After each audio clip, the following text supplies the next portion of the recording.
අද ඉතින් දෙවනි දවසත් කුරුණෑගලට එන්න වුණා. මේ අලුත් පෙදරේරු මහත්මයෙක් තමයි මේ සයිට් එකේදී මට පෙදරේරු මහතුරු තව දෙන්නෙක් අලුතෙන් ඇවිල්ලා තිබුණා මේ ප්‍රොඩක්ට් එක ගැන දැනුවත් වෙන්න.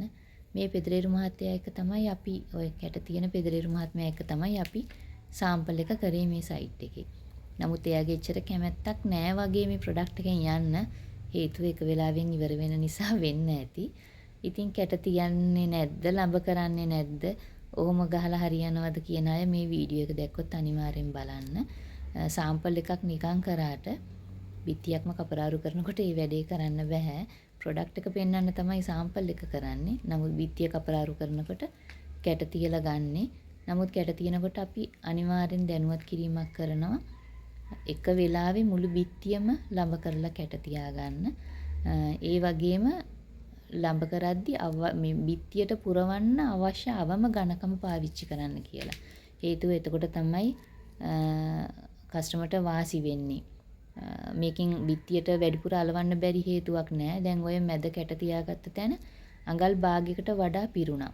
නමුත් එහෙම කරලත් අඩි 11යි අඩි 6යි උස පළල තියෙන බිත්තියක ප්‍රීමියම් වෝල් ප්ලාස්ට් එකෙන් පැකට් 2.5යි පාවිච්චි වුණේ.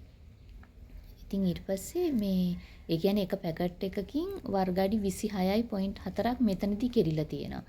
ඉතින් පාඩුයි කියන අය ඒකත් ගණන් හදලා බලන්න කොහොමද කොස්ට් එක වෙන්නේ කියලා. අනිත් එක තමයි එකම වෙලාවකින් ඉවර කරන්න වැලි සිමෙන්ති වලින් බෑ. සිමෙන්ති කොටයක් ගෙනාවා නම් දවස් 4ක් එන්න ඕන මේ වගේ ෆිනිෂින් එකක් ගන්න සිමෙන්ති කොටේට වැලි අනිත් අමුද්‍රව්‍යත් එක්කම.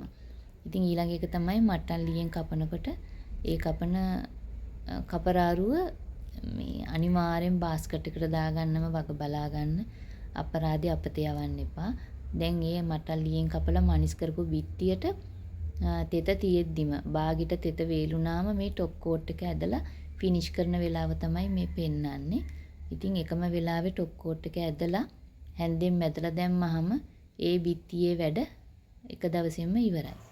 ප්‍රීමියම් වෝල් ප්ලාස්ට් එක අද අත්දැකීමක් ලැබපු පෙදරේරු මහත්තයෙක් තමයි මේ කුරුණෑගල ප්‍රදේශයේ.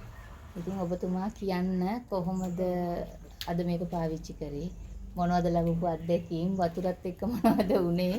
අපහසුතා සහ පහසු දේවල්. පොඩ්ඩක් ඉතින් නොදන්න කෙනෙකුට පැහැදිලි කරලා දෙන්න.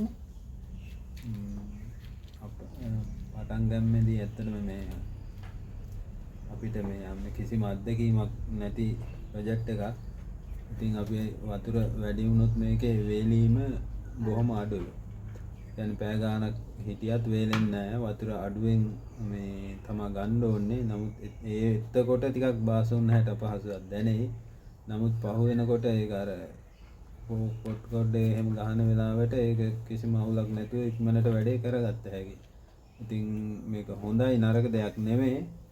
නමුත් ඉතින් අර අත්දැකීම් ලබනකම් ඉතින් අපහසුවක් දැනේ ඉතින්. හරි බොහොම ස්තුතියි.